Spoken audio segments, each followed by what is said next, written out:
Welcome back to this Interview Ninja additional dialogue between Alexander and Corbin. This is part 4. Trying out new behaviours, how changing simple things like eye contact and posture and chin angle, things like that, can change your whole body, including your self-confidence and how you feel about yourself.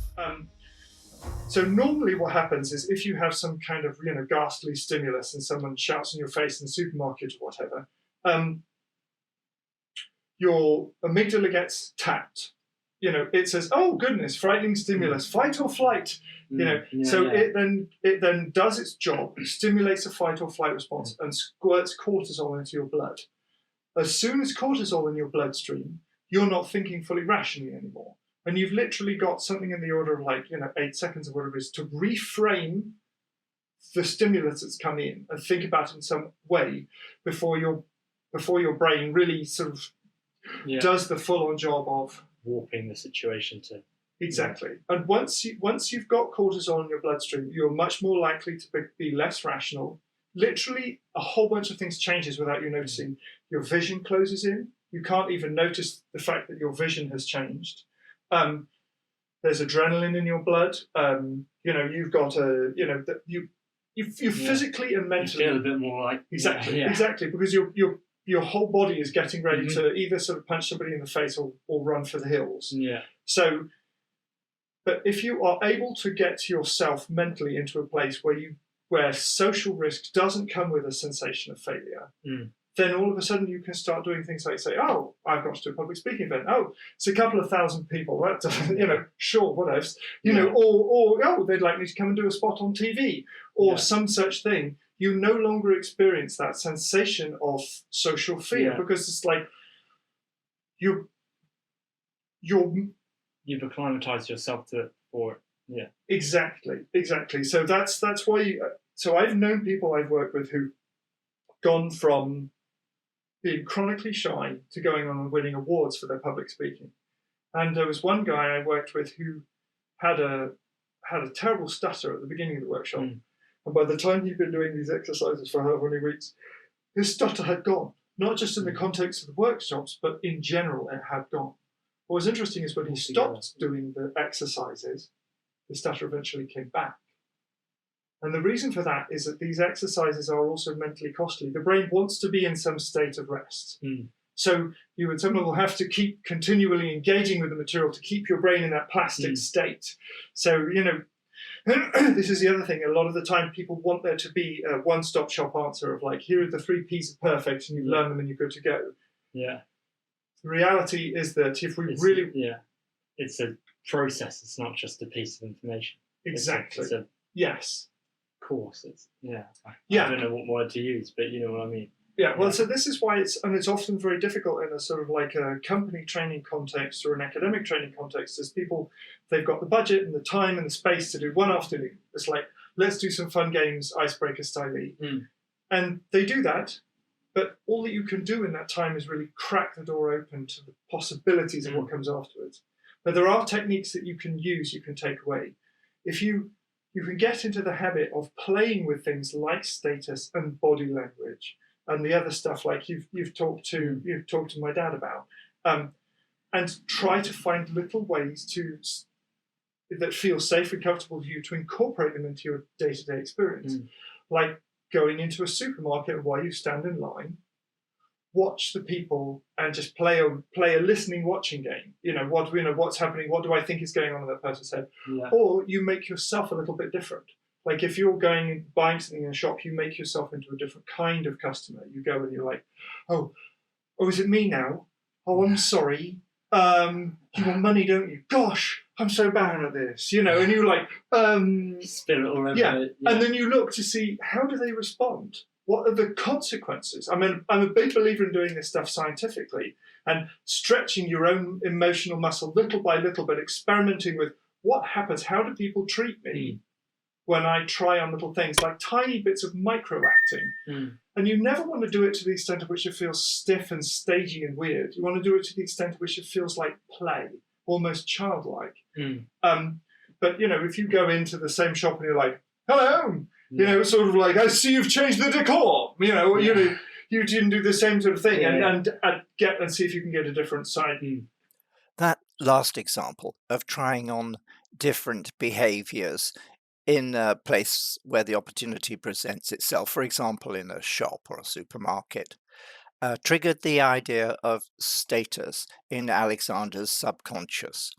Because he's working here without a script, that meant his subconscious took over, and that's what he's going to go on talking about now.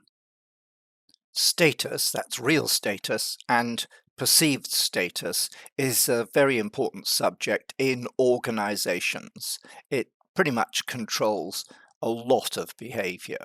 So there are lots and lots of improvisation games where you can pretend to be the boss or some kind of underling. And that's where I think we're going to go next. But we do the same kind of exercises to get people to think about body language and status and things like this, because obviously, you know, if I have somebody who's standing like that with their feet together with a rich cox exercise, this comes off as low status. Yeah. You know, people who are exhibiting low status tend to try to occupy less physical space, and you know, so we have a game. At the beginning of the exercise, you don't tell people what's going on. You say to people, go around and everybody's just going to meet each other in the room and say hi. Say hello and move on and meet somebody else. But what you say is, okay, one group of people, what you want to do is you would like to be saying hello, you want to be holding eye contact with that person for as long as is reasonable. So you're like, hello. Yeah. You know, so we want to sort of, not psychotically long, but, you know, keeping eye contact for as long as possible. The other half of the room, you have people, like, they want to be looking at that person, but not while somebody is looking at them. So they're sort of like, they're trying to find something else to do with their gaze, but they want to be looking back at that person, but not if they're being looked at. Yeah. And you say, okay, A's and B's, and you give everybody the chance to do both, and you have them moving around in the room, and you watch what happens. And it's totally fascinating because, what can you guess? What do you think happens? Well, I think the people that are allowed to make eye contact are like, and the people that can't are a bit like, Well, you get again, occupy less space. And, their status, everything changes. Their physicality changes. You know, people like speed. The people who were trying not to make eye contact, they're suddenly like, hi, hello, hi, and they move around faster. And you know, their head tends to go to one side. There are all these cues that spontaneously turn on. Whereas the people who are making a lot of eye contact, their speech slows down. They take up a lot of physical space. It's like, you know, it's sort of like it all happens automatically.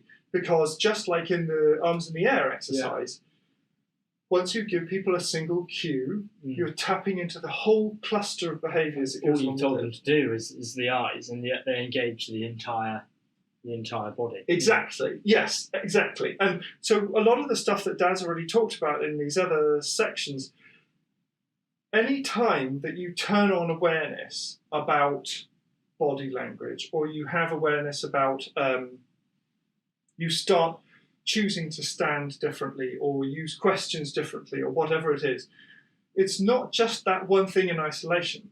What you're doing is actually activating a completely different set of neurons in the back of your brain. And there's a beautiful piece of research that has to do with, you know, improv and cognitive processes. There's a guy called C.Limb who's actually interested in, he's got a nice TED talk, but interested in music improvisation. He gets people in an fMRI machine. He's got their heads on straight. And these are, you know, famous pianists, whatever. And he gets them playing some very complex piece that they know well, and looks at what happens in their brain while they're doing that. And then he does the same thing where he's got them improvising. Can be relatively simple stuff, but they're making stuff up.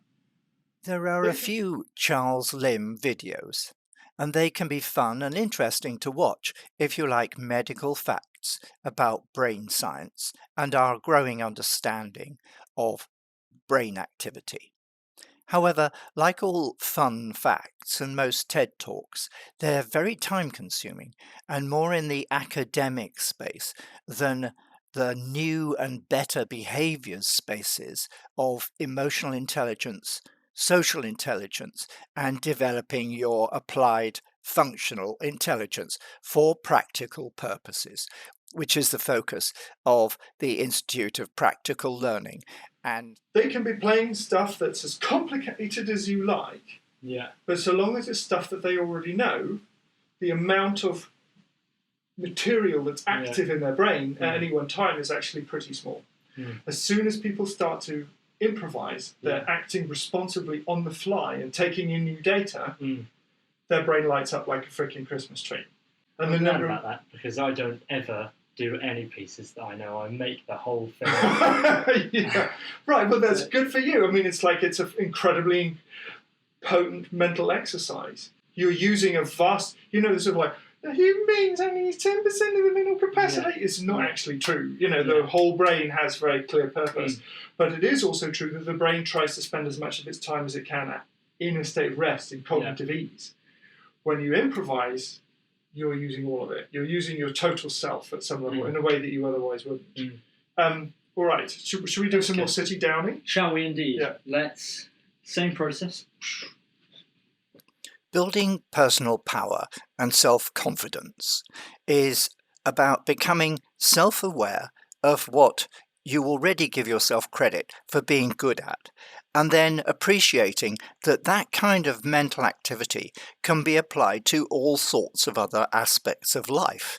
And if you can give yourself credit for being good within a particular comfort zone, you can rationalize that you can be good in other areas of activity, like in an interview or getting a job or performing well in society generally. Let's listen again to what Corbin said a moment or two ago about his music. And I'm glad about that, because I don't ever do any pieces that I know. I make the whole thing. Yeah. Right, but that's good for you. I mean, it's an incredibly potent mental exercise. There's a lot we can work with there to develop his emotional intelligence and his overall resilience, and also his social intelligence. And I hope you're following along with this and thinking at the same time about yourself. Where are your comfort zones? You very probably have one or maybe even several, and those can be leveraged to help you build your own self-confidence and effectiveness in your life.